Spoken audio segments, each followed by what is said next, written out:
بسم الله الرحمن الرحيم. يا أيها الناس اتقوا ربكم الذي خلقكم من نفس واحدة وخلق منها زوجها وبث منهما رجالا كثيرا ونساء واتقوا الله الذي تساءلون به والأرحام إن الله كان عليكم رقيبا. وآتوا اليتامى أموالهم ولا تتبدلوا الخبيث بالطيب ولا تأكلوا أموالهم إلى أموالكم إنه كان حوبا كبيرا. وإن خفتم ألا تقسطوا في اليتامى فانكحوا ما طاب لكم من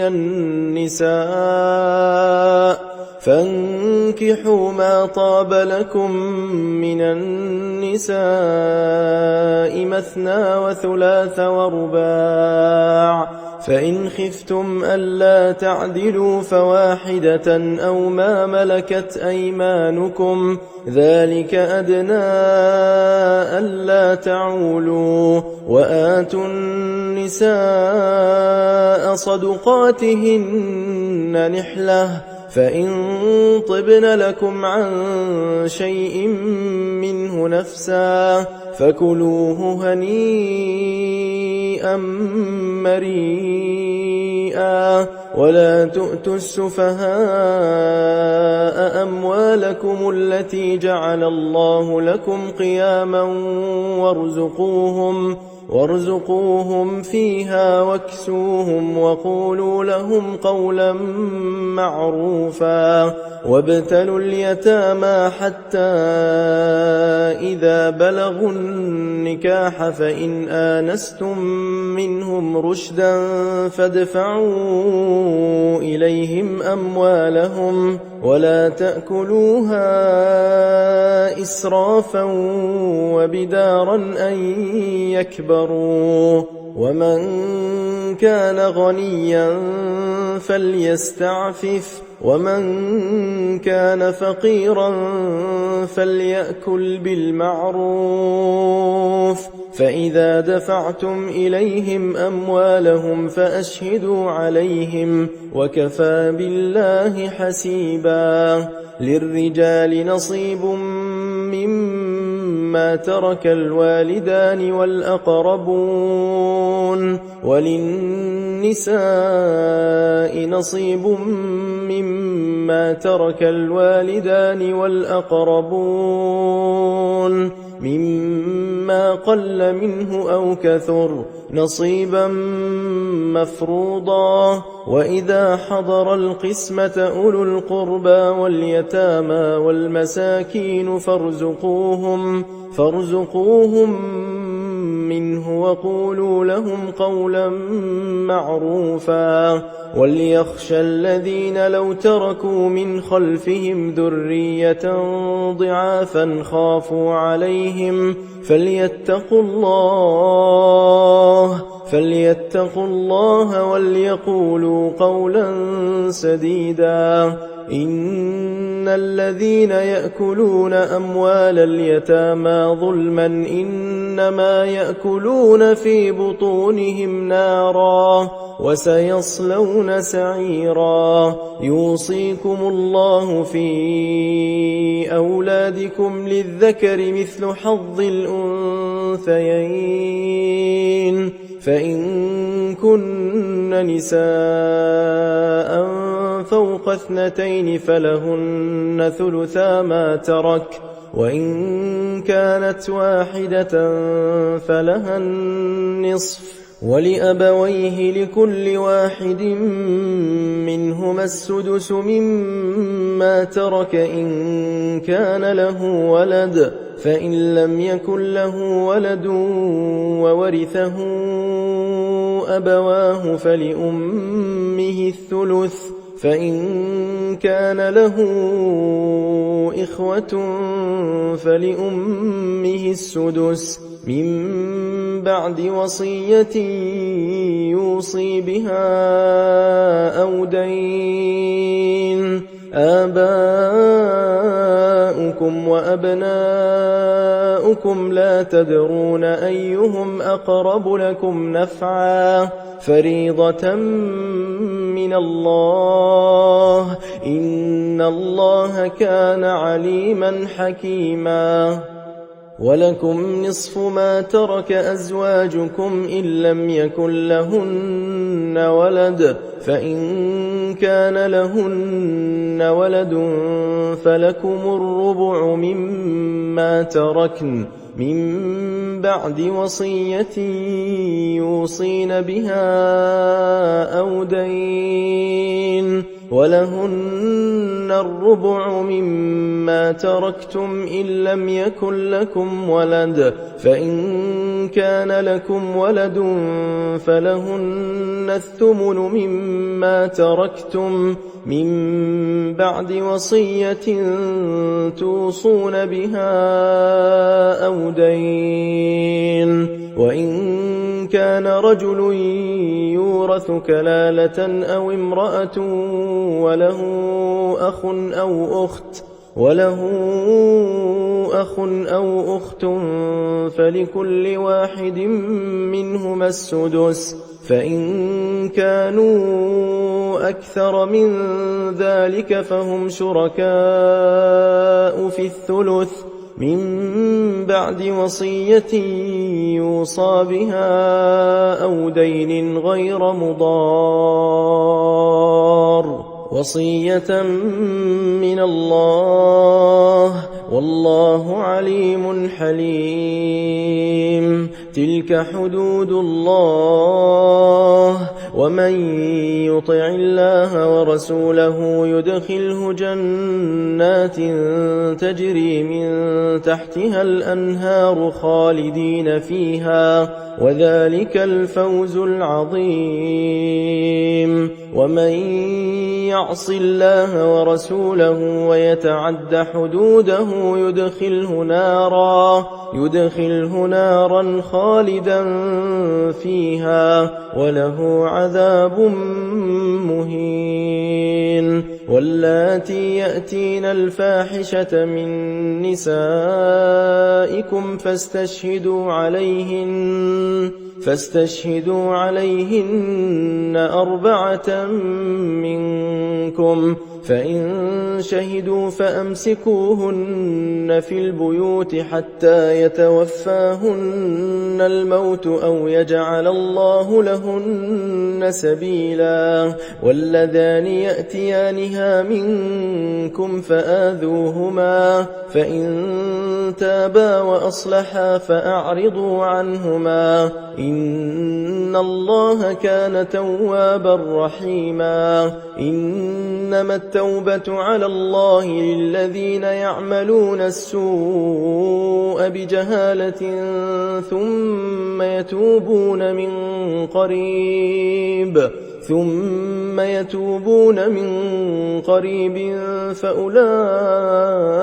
يتوب الله عليهم وكان الله عليما حكيما. وليست التوبة للذين يعملون السيئات حتى إذا حضر أحدهم الموت قال إني تبت الآن ولا الذين يموتون وهم كفار أولئك أعتدنا لهم عذابا أليما. يا أيها الذين آمنوا لا يحل لكم أن ترثوا النساء كرها ولا تعضلوهن لتذهبوا ببعض ما آتيتموهن إلا أن يأتين بفاحشة مبينة وعاشروهن بالمعروف فإن كرهتموهن فعسى أن تكرهوا شيئا ويجعل الله فيه خيرا كثيرا. وإن أردتم استبدال زوج مكان زوج وآتيتم إحداهن قنطارا فلا تأخذوا منه شيئا أتأخذونه بهتانا وإثما مبينا وكيف تأخذونه وقد أفضى بعضكم إلى بعض وأخذن منكم ميثاقا غليظا ولا تنكحوا ما نكح آباؤكم من النساء إلا ما قد سلف إنه كان فاحشة ومقتا وساء سبيلا. حرمت عليكم أمهاتكم وبناتكم وأخواتكم وعماتكم وخالاتكم وبنات الأخ وبنات الأخت وأمهاتكم اللاتي أرضعنكم وأخواتكم من الرضاعة وأمهات نسائكم وربائبكم اللاتي في حجوركم من نسائكم اللاتي دخلتم بهن فإن لم تكونوا دخلتم بهن فلا جناح عليكم وحلائل أبنائكم الذين من أصلابكم وأن تجمعوا بين الأختين إلا ما قد سلف إن الله كان غفورا رحيما. والمحصنات من النساء إلا ما ملكت أيمانكم كتاب الله عليكم وأحل لكم ما وراء ذلكم أن تبتغوا بأموالكم محصنين غير مسافحين فما استمتعتم به منهن فآتوهن أجورهن فريضة ولا جناح عليكم فيما تراضيتم به من بعد الفريضة إن الله كان عليما حكيما. ومن لم يستطع منكم طولا أن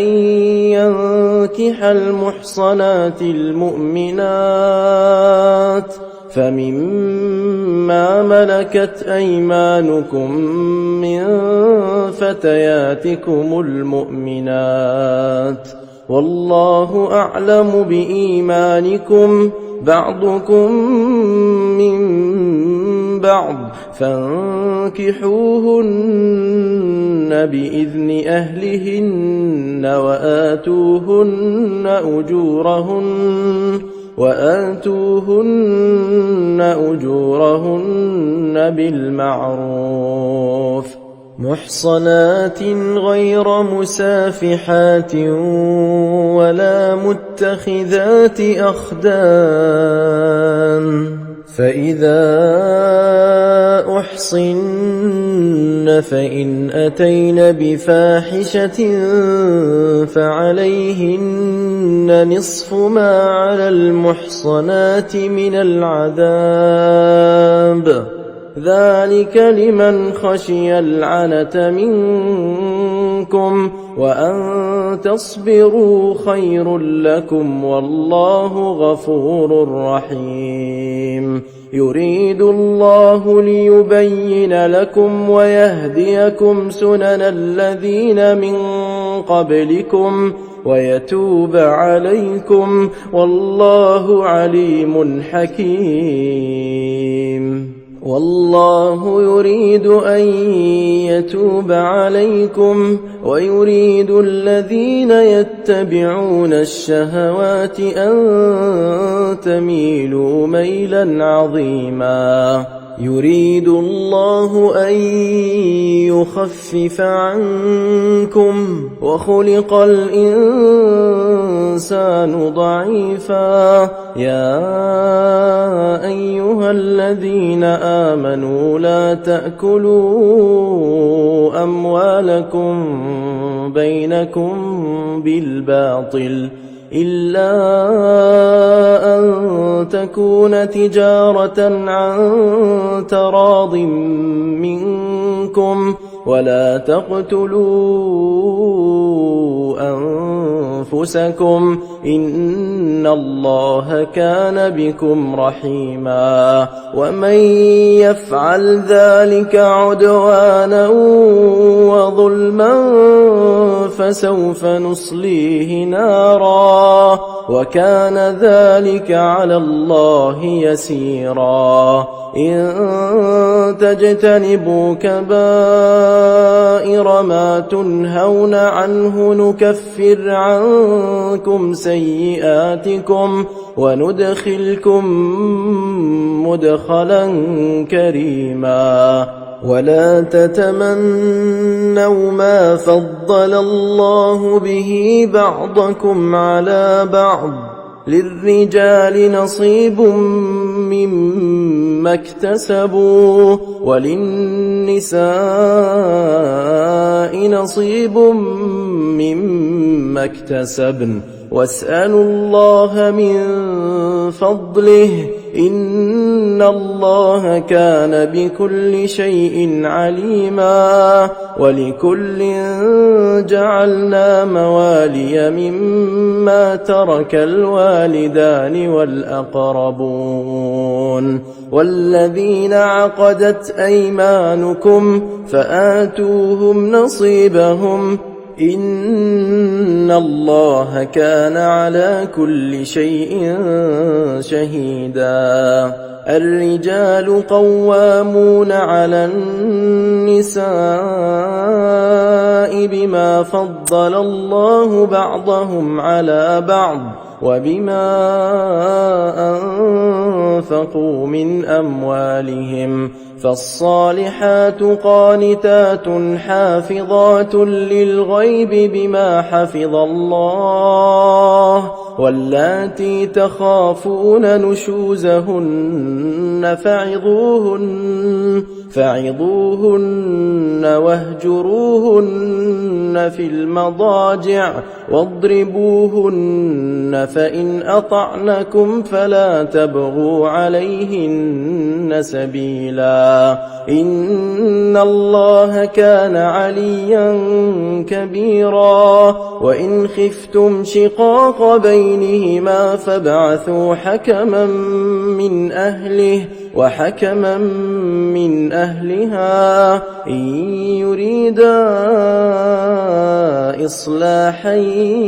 يوفق الله بينهما، إن الله كان عليما خبيرا. واعبدوا الله ولا تشركوا به شيئا، وبالوالدين إحسانا، وبذي القربى واليتامى والمساكين والجار ذي القربى والجار الجنب والصاحب بالجنب وابن السبيل وما ملكت أيمانكم، إن الله لا يحب من كان مختالا فخورا. الذين يبخلون ويأمرون الناس بالبخل ويكتمون ما آتاهم الله من فضله، وأعتدنا للكافرين عذابا مهينا.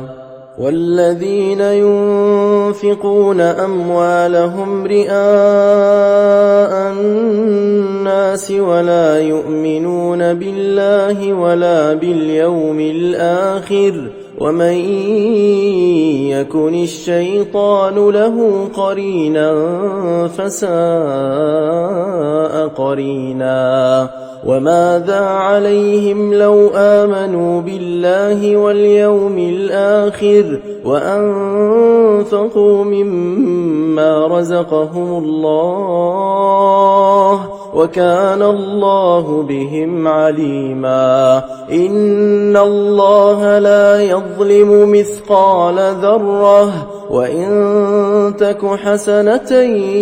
يضاعفها ويؤت من لدنه أجرا عظيما فكيف إذا جئنا من كل أمة بشهيد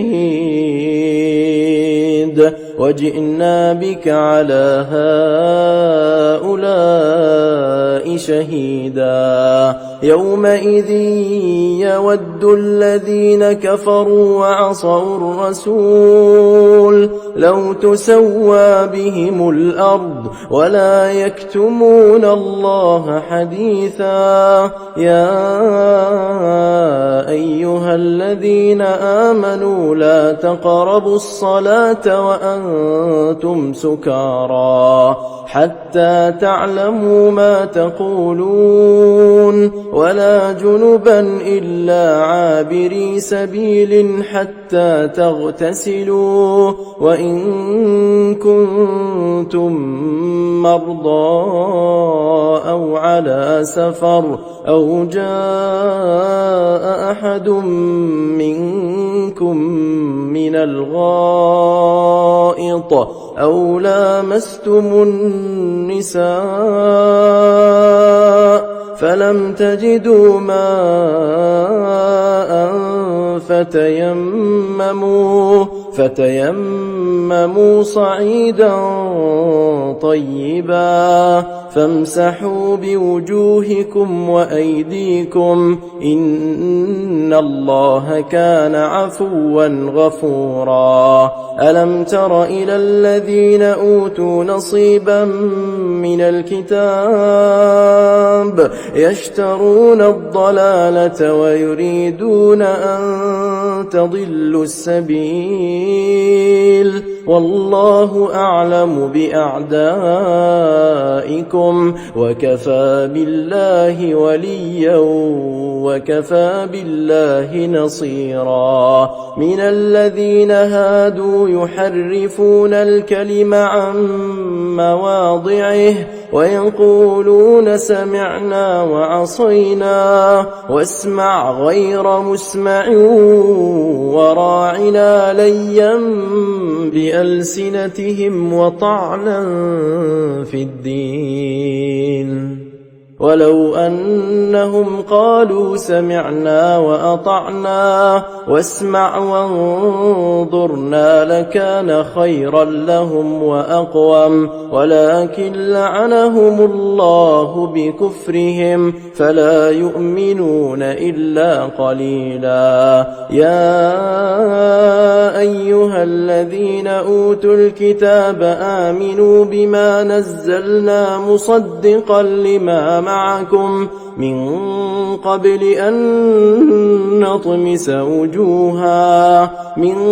قبل أن نطمس وجوها فنردها على أدبارها أو نلعنهم كما لعنا أصحاب السبت وكان أمر الله مفعولا إن الله لا يغفر أن يشرك به ويغفر ما دون ذلك لمن يشاء ومن يشرك بالله فقد افترى إثما عظيما ألم تر إلى الذين يزكون أنفسهم بل الله يزكي من يشاء ولا يظلمون فتيلا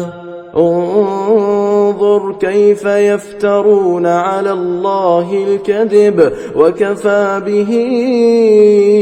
إثما مبينا ألم تر إلى الذين أوتوا نصيبا من الكتاب يؤمنون بالجبت والطاغوت ويقولون للذين كفروا هؤلاء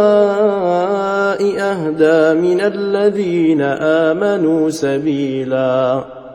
أولئك الذين لعنهم الله ومن يلعن الله فلن تجد له نصيرا أم لهم نصيب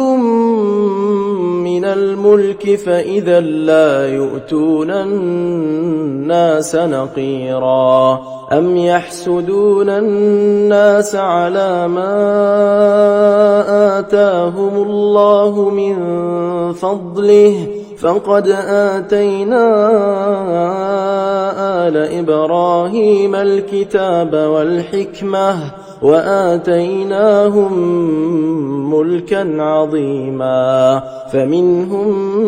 من آمن به ومنهم من صد عنه وكفى بجهنم سعيرا إن الذين كفروا بآياتنا سوف نصليهم نارا كلما نضجت جلودهم بدلناهم جلودا غيرها ليذوقوا العذاب إن الله كان عزيزا حكيما والذين آمنوا وعملوا الصالحات سندخلهم جنات تجري من تحتها الأنهار خالدين فيها أبدا لهم فيها أزواج مطهرة وندخلهم ظلا ظليلا إن الله يأمركم أن تؤدوا الأمانات إلى أهلها وإذا حكمتم بين الناس أن تحكموا بالعدل إن الله نعم ما يعظكم به إن الله كان سميعا بصيرا يا أيها الذين آمنوا أطيعوا الله وأطيعوا الرسول وأولي الأمر منكم فإن تنازعتم في شيء فردوه إلى الله والرسول إن كنتم تؤمنون بالله واليوم الآخر ذلك خير وأحسن تأويلا ألم تر إلى الذين يزعمون أنهم آمنوا بما أنزل إليك وما أنزل من قبلك يريدون أن يتحاكموا إلى الطاغوت وقد أمروا أن يكفروا به ويريد الشيطان أن يضلهم ضلالا بعيدا وإذا قيل لهم تعالوا إلى ما أنزل الله وإلى الرسول رأيت المنافقين يصدون عنك صدودا فكيف إذا أصابتهم مصيبة بما قدمت أيديهم ثم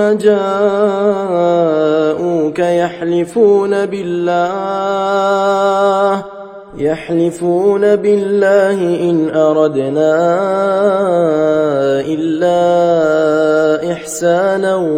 وتوفيقا أولئك الذين يعلم الله ما في قلوبهم فأعرض عنهم وعظهم وقل لهم في أنفسهم قولا بليغا وما أرسلنا من رسول إلا ليطاع بإذن الله ولو أنهم إذ ظلموا أنفسهم جاءوك واستغفر لهم الرسول لوجدوا الله توابا رحيما فلا وربك لا يؤمنون حتى يحكموك فيما شجر بينهم ثم لا يجدوا في أنفسهم حرجا مما قضيت ويسلموا تسليما ولو أنا كتبنا عليهم أن اقتلوا أنفسكم أو اخرجوا من دياركم ما فعلوه إلا قليل منهم ولو أنهم فعلوا ما يوعظون به لكان خيرا لهم وأشد تثبيتا وإذا لآتيناهم من لدنا أجرا عظيما ولهديناهم صراطا مستقيما ومن يطع الله والرسول فأولئك مع الذين أنعم الله عليهم من النبيين والصديقين والشهداء والصالحين وحسن أولئك رفيقا ذلك الفضل من الله وكفى بالله عليما يا أيها الذين آمنوا خذوا حذركم فانفروا ثبات أو انفروا جميعا وإن منكم لمن ليبطئن فإن أصابتكم مصيبة قال قد أنعم الله علي إذ لم أكن معهم شهيدا ولئن أصابكم فضل من الله ليقولن كأن لم تكن بينكم وبينه مودة يا ليتني كنت معهم فأفوز فوزا عظيما فليقاتل في سبيل الله الذين يشرون الحياة الدنيا بالآخرة ومن يقاتل في سبيل الله فيقتل أو يغلب فسوف نؤتيه أجرا عظيما وما لكم لا تقاتلون في سبيل الله والمستضعفين من الرجال والنساء والولدان الذين يقولون ربنا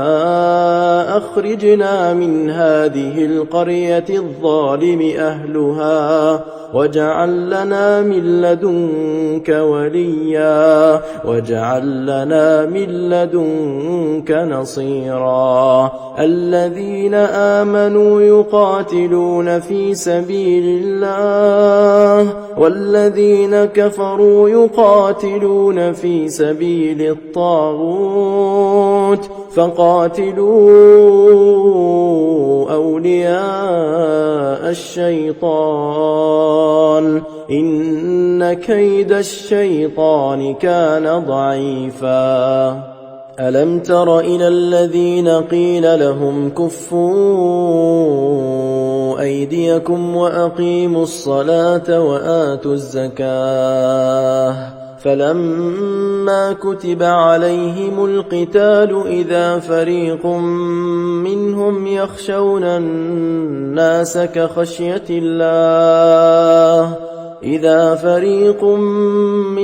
يخشون الناس كخشية الله أو أشد خشية وقالوا ربنا لم كتبت علينا القتال لولا أخرتنا إلى أجل قريب قل متاع الدنيا قليل والآخرة خير لمن اتقى ولا تظلمون فتيلا أينما تكونوا يدرككم الموت ولو كنتم في بروج مشيدة وإن تصبهم حسنة يقولوا هذه من عند الله وإن تصبهم سيئة يقولوا هذه من عندك قل كل من عند الله فما لهؤلاء القوم لا يكادون يفقهون حديثا ما أصابك من حسنة فمن الله وما أصابك من سيئة فمن نفسك وأرسلناك للناس رسولا وكفى بالله شهيدا من يطع الرسول فقد أطاع الله ومن تولى فما أرسلناك عليهم حفيظا ويقولون طاعة فإذا برزوا من عندك بيت طائفة منهم غير الذي تقول والله يكتب ما يبيتون فأعرض عنهم وتوكل على الله وكفى بالله وكيلا أفلا يتدبرون القرآن ولو كان من عند غير الله لوجدوا فيه اختلافا كثيرا وإذا جاءهم أمر من الأمن أو الخوف أذاعوا به ولو ردوه إلى الرسول وإلى أولي الأمر منهم لعلمه الذين يستنبطونه منهم ولولا فضل الله عليكم ورحمته لاتبعتم الشيطان إلا قليلا فقاتل في سبيل الله لا تكلف إلا نفسك وحرض المؤمنين عسى الله أن يكف بأس الذين كفروا والله أشد بأسا وأشد تنكيلا من يشفع شفاعة حسنة يكن له نصيب منها ومن يشفع شفاعة سيئة يكن له كفل منها وكان الله على كل شيء مقيتا وإذا حييتم بتحية فحيوا بأحسن منها أو ردوها إن الله كان على كل شيء حسيبا الله لا إله إلا هو ليجمعنكم إلى يوم القيامة لا ريب فيه ومن أصدق من الله حديثا فما لكم في المنافقين فئتين والله أركسهم بما كسبوا أتريدون أن تهدوا من أضل الله ومن يضلل الله فلن تجد له سبيلا ودوا لو تكفرون كما كفروا فتكونون سواء فلا تتخذوا منهم أولياء حتى يهاجروا في سبيل الله فإن تولوا فخذوهم واقتلوهم حيث وجدتموهم ولا تتخذوا منهم وليا ولا نصيرا إلا الذين يصلون إلى قوم بينكم وبينهم ميثاق أو جاءوكم حصرت صدورهم أن يقاتلوكم أو يقاتلوا قومهم ولو شاء الله لسلطهم عليكم فلقاتلوكم فإن اعتزلوكم فلم يقاتلوكم وألقوا إليكم السلم فما جعل الله لكم عليهم سبيلا ستجدون آخرين يريدون أن يأمنوكم ويأمنوا قومهم كلما ردوا إلى الفتنة أركسوا فيها فإن لم يعتزلوكم ويلقوا إليكم السلم ويكفوا أيديهم فخذوهم واقتلوهم حيث ثقفتموهم وأولئكم جعلنا لكم عليهم سلطانا مبينا وما كان لمؤمن أن يقتل مؤمنا إلا خطأ ومن قتل مؤمنا خطأ فتحرير رقبة مؤمنة ودية مسلمة إلى أهله إلا أن يصدقوا فإن كان من قوم عدو لكم وهو مؤمن فتحرير رقبة مؤمنة وإن كان من قوم بينكم وبينهم ميثاق فدية مسلمة إلى أهله وتحرير رقبة مؤمنة فمن لم يجد فصيام شهرين متتابعين توبة من الله وكان الله عليما حكيما ومن يقتل مؤمنا متعمدا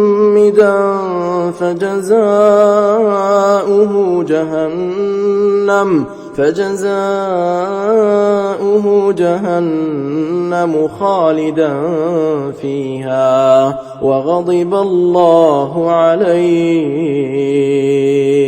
ولعنه وأعد له عذابا عظيما يا أيها الذين آمنوا إذا ضربتم في سبيل الله فتبينوا ولا تقولوا لمن ألقى إليكم السلام لست مؤمنا تبتغون عرض الحياة الدنيا فعند الله مغانم كثيرة كذلك كنتم من قبل فمن الله عليكم فتبينوا إن الله كان بما تعملون خبيرا لا يستوي القاعدون من المؤمنين غير أولي الضرر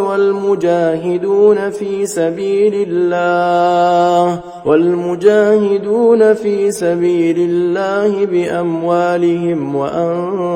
وأنفسهم فضل الله المجاهدين بأموالهم وأنفسهم على القاعدين درجة وكلا وعد الله الحسنى وفضل الله المجاهدين على القاعدين أجرا عظيما درجات منه ومغفرة ورحمة وكان الله غفورا رحيما إن الذين توفاهم الملائكة ظالمي أنفسهم قالوا فيم كنتم قالوا كنا مستضعفين في الأرض قالوا ألم تكن أرض الله واسعة فتهاجروا فيها فأولئك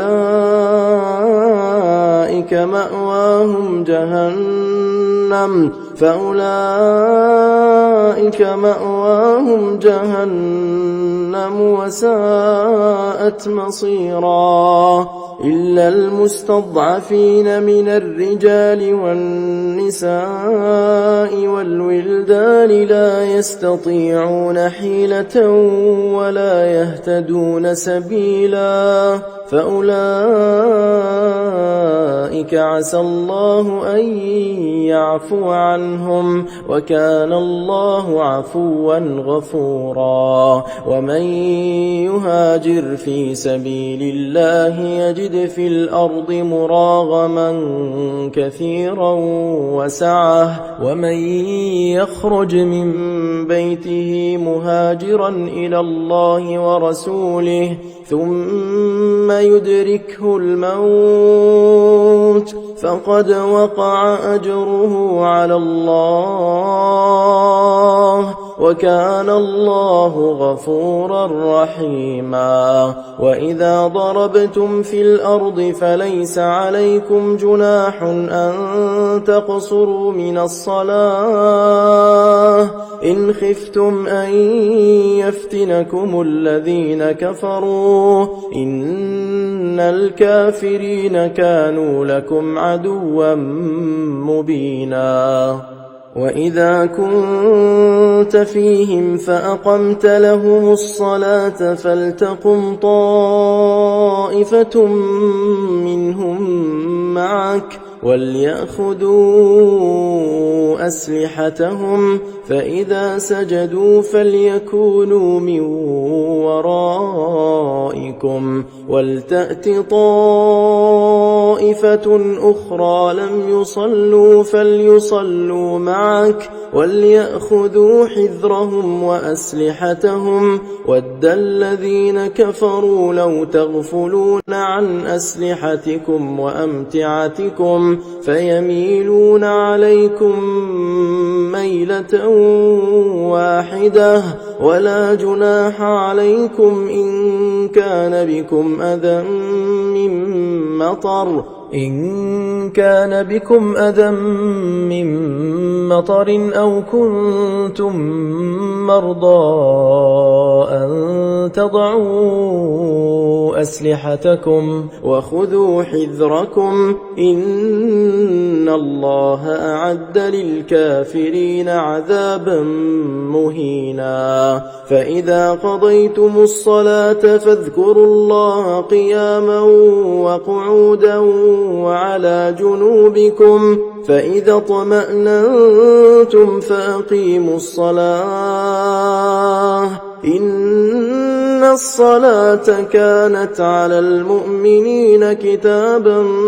موقوتا ولا تهنوا في ابتغاء القوم إن تكونوا تألمون فإنهم يألمون كما تألمون وترجون من الله ما لا يرجون وكان الله عليما حكيما إنا أنزلنا إليك الكتاب بالحق لتحكم بين الناس بما أراك الله ولا تكن للخائنين خصيما واستغفر الله إن الله كان غفورا رحيما ولا تجادل عن الذين يختانون أنفسهم إن الله لا يحب من كان خوانا أثيما يستخفون من الناس ولا يستخفون من الله وهو معهم إذ يبيتون ما لا يرضى من القول وكان الله بما يعملون محيطا ها أنتم هؤلاء جادلتم عنهم في الحياة الدنيا فمن يجادل الله عنهم يوم القيامة أم من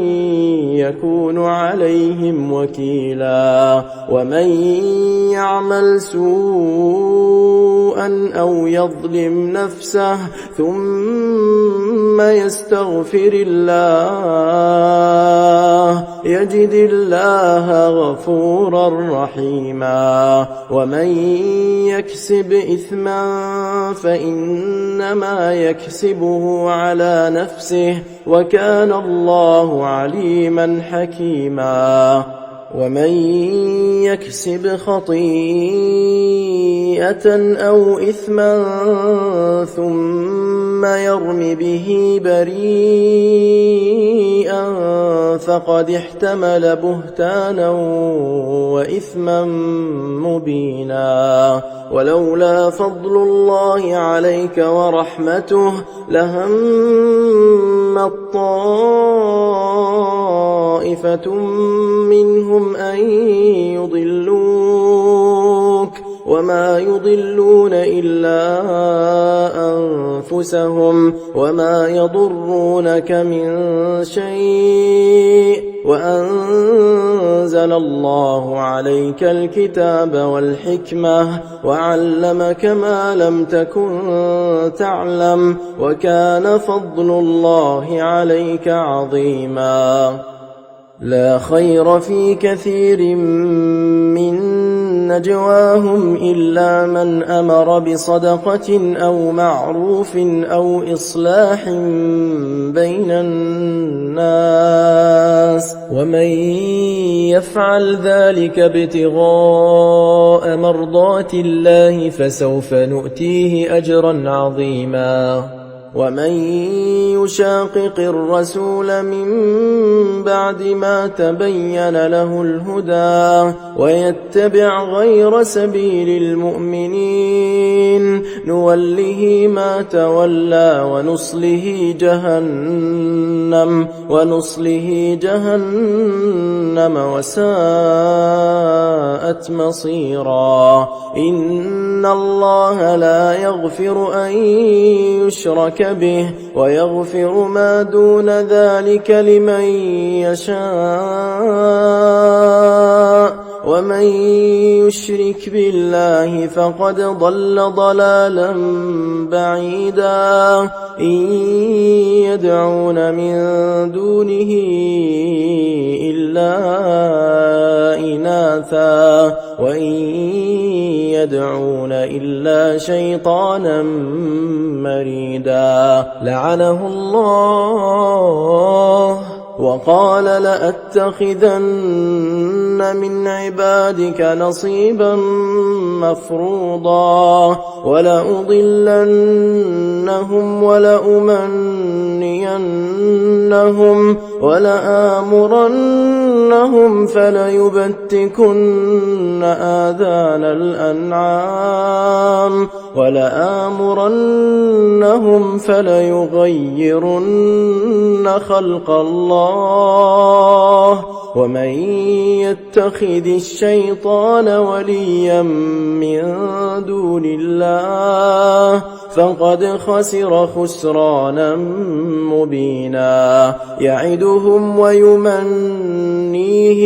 وما يعدهم الشيطان إلا غرورا أولئك مأواهم جهنم ولا يجدون عنها محيصا والذين آمنوا وعملوا الصالحات سندخلهم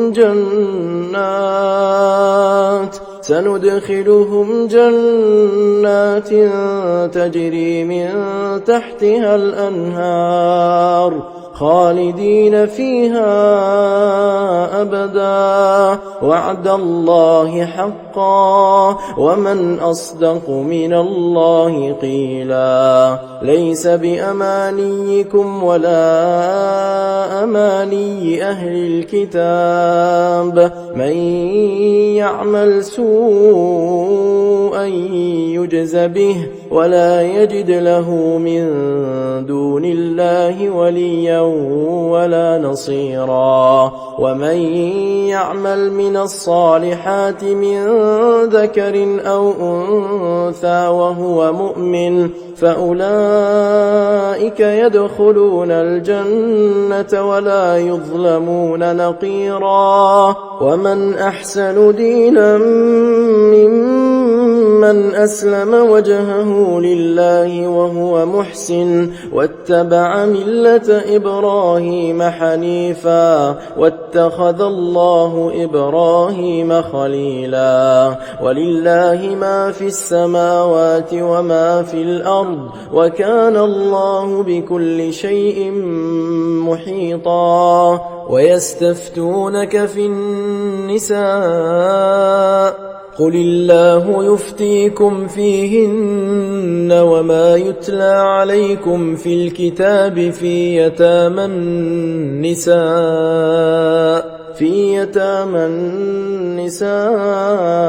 اللاتي لا تؤتونهن ما كتب لهن وترغبون أن تنكحوهن والمستضعفين من الولدان وأن تقوموا لليتامى بالقسط وما تفعلوا من خير فإن الله كان به عليما وإن امرأة خافت من بعلها نشوزا أو إعراضا فلا جناح عليهما أن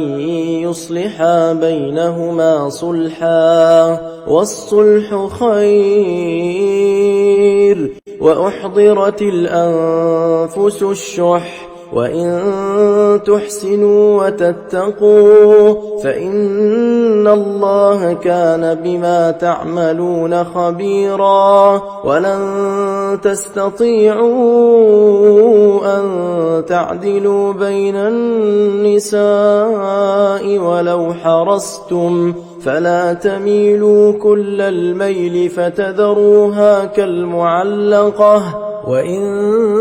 تصلحوا وتتقوا فإن الله كان غفورا رحيما وإن يتفرقا يغن الله كلا من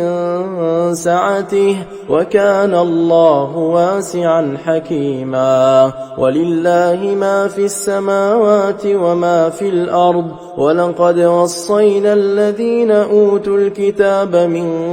قبلكم وإياكم أن اتقوا الله وإن تكفروا فإن لله ما في السماوات وما في الأرض وكان الله غنيا حميدا شهيدا ولله ما في السماوات وما في الأرض وكفى بالله وكيلا إن يشأ يذهبكم أيها الناس ويأت بآخرين وكان الله على ذلك قديرا من كان يريد ثواب الدنيا فعند الله ثواب الدنيا والآخرة وكان الله سميعا بصيرا يا أيها الذين آمنوا كونوا قوامين بالقسط شهداء لله ولو على أنفسكم أو الوالدين والأقربين إن يكن غنيا أو فقيرا فالله أولى بهما فلا تتبعوا الهوى أن تعدلوا وإن تلووا أو تعرضوا فإن الله كان بما تعملون خبيرا يا أيها الذين آمنوا بالله ورسوله والكتاب الذي نزل على رسوله والكتاب الذي أنزل من قبل ومن يكفر بالله وملائكته وكتبه ورسله واليوم الآخر فقد ضل ضلالا بعيدا إن الذين آمنوا ثم كفروا ثم آمنوا ثم كفروا ثم ازدادوا كفرا لم يكن الله ليغفر لهم ولا ليهديهم سبيلا بشر المنافقين بأن لهم عذابا أليما الذين يتخذون الكافرين أولياء من دون المؤمنين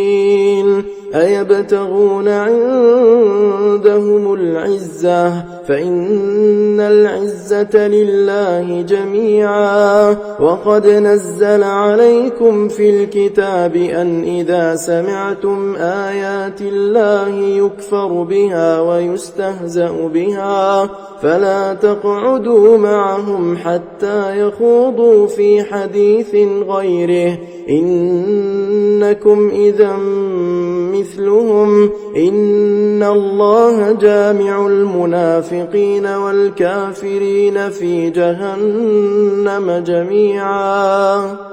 الذين يتربصون بكم فإن كان لكم فتح من الله قالوا ألم نكن معكم وإن كان للكافرين نصيب قالوا ألم نستحوذ عليكم ونمنعكم من المؤمنين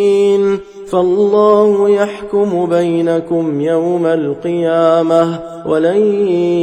يجعل الله للكافرين على المؤمنين سبيلا إن المنافقين يخادعون الله وهو خادعهم وإذا قاموا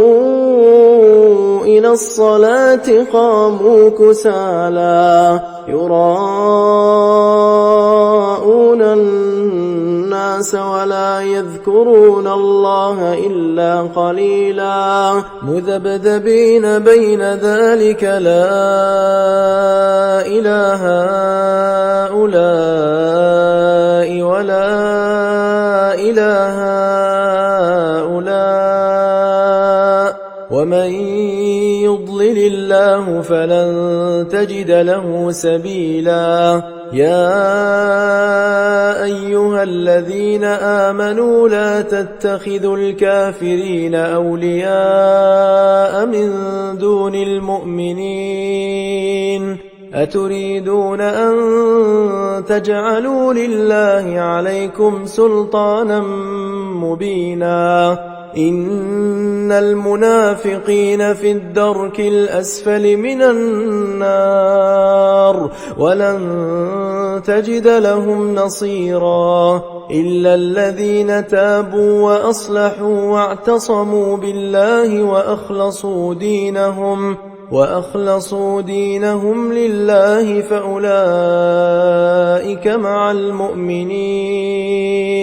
وسوف يؤتي الله المؤمنين أجرا عظيما ما يفعل الله بعذابكم إن شكرتم وآمنتم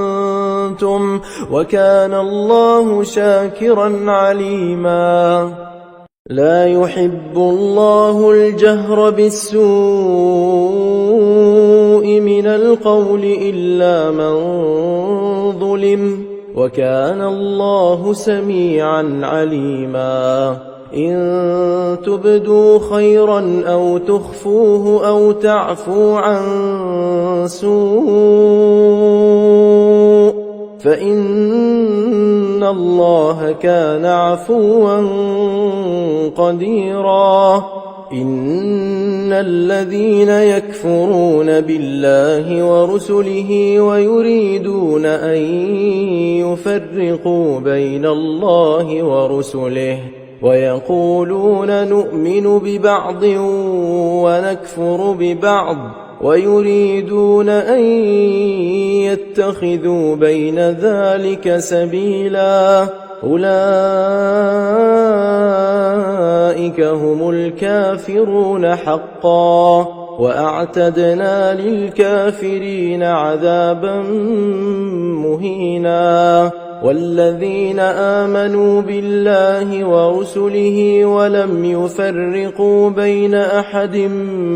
منهم أولئك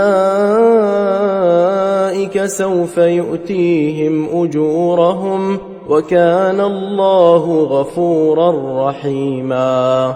يسألك أهل الكتاب أن تنزل عليهم كتابا من السماء فقد سألوا موسى أكبر من ذلك فقالوا أرنا الله جهرة فأخذتهم الصاعقة بظلمهم ثم اتخذوا العجل من بعد ما جاءتهم البينات فعفونا عن ذلك وآتينا موسى سلطانا مبينا ورفعنا فوقهم الطور بميثاقهم وقلنا لهم ادخلوا الباب سجدا وقلنا لهم لا تعدوا في السبت وأخذنا منهم ميثاقا غليظا فبما نقضهم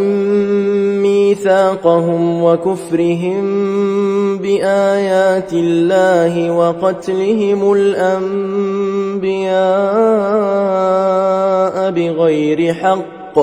وقولهم قلوبنا غلف بل طبع الله عليها بكفرهم فلا يؤمنون إلا قليلا وبكفرهم وقولهم على مريم بهتانا عظيما وقولهم إنا قتلنا المسيح عيسى ابن مريم رسول الله وما قتلوه وما صلبوه ولكن شبه لهم وإن الذين اختلفوا فيه لفي شك منه ما لهم به من علم إلا اتباع الظن وما قتلوه يقينا بل رفعه الله إليه وكان الله عزيزا حكيما وإن من أهل الكتاب إلا ليؤمنن به قبل موته ويوم القيامة يكون عليهم شهيدا فبظلم من الذين هادوا حرمنا عليهم طيبات أحلت لهم وبصدهم عن سبيل الله كثيرا وأخذهم الربا وقد نهوا عنه وأكلهم أموال الناس بالباطل وأعتدنا للكافرين منهم عذابا أليما لكن الراسخون في العلم منهم والمؤمنون يؤمنون بما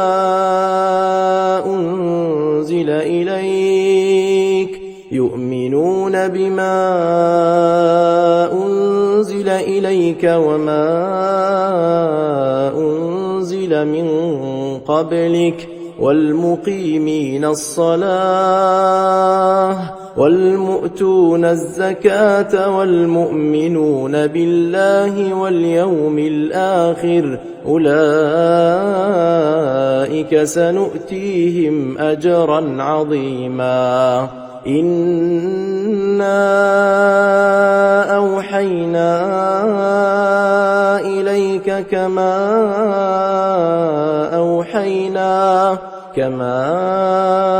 أوحينا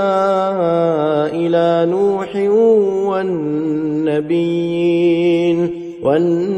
والنبيين من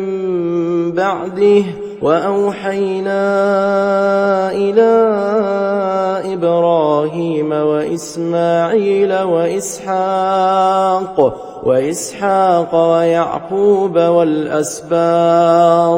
والأسباط وعيسى وأيوب ويونس وهارون وسليمان وآتينا داود زبورا ورسلا قد قصصناهم عليك من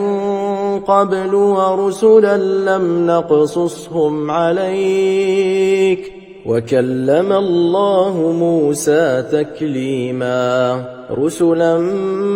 مبشرين ومنذرين لئلا يكون للناس على الله حجة بعد الرسل وكان الله عزيزا حكيما لكن الله يشهد بما أنزل إليك أنزله بعلمه والملائكة يشهدون وكفى بالله شهيدا إن الذين كفروا وصدوا عن سبيل الله قد ضلوا ضلالا بعيدا إن الذين كفروا وظلموا لم يكن الله ليغفر لهم ولا ليهديهم طريقا إلا طريق جهنم خالدين فيها أبدا وكان ذلك على الله يسيرا يا أيها الناس قد جاءكم الرسول بالحق من ربكم فآمنوا خيرا لكم وإن تكفروا فإن لله ما في السماوات والأرض وكان الله عليما حكيما يا أهل الكتاب لا تغلوا في دينكم ولا تقولوا على الله إلا الحق إنما المسيح عيسى بن مريم رسول الله وكلمته ألقاها إلى مريم وروح منه فآمنوا بالله ورسله ولا تقولوا ثلاثة انتهوا خيرا لكم إنما الله إله واحد سبحانه أن يكون له ولد له ما في السماوات وما في الأرض وكفى بالله وكيلا لن يستنكف المسيح أن يكون عبدا لله ولا الملائكة المقربون ومن يستنكف عن عبادته ويستكبر فسيحشرهم إليه جميعا فأما الذين آمنوا وعملوا الصالحات فيوفيهم أجورهم ويزيدهم من فضله وأما الذين استنكفوا واستكبروا فيعذبهم عذابا أليما ولا يجدون لهم من دون الله وليا ولا نصيرا يا أيها الناس قد جاءكم برهان من ربكم وأنزلنا إليكم نورا مبينا فأما الذين آمنوا بالله واعتصموا به فسيدخلهم في رحمة منه وفضل ويهديهم إليه صراطا مستقيما يستفتونك قل الله يفتيكم في الكلالة إن امرؤ هلك ليس له ولد وله أخت فلها نصف ما ترك وهو يرثها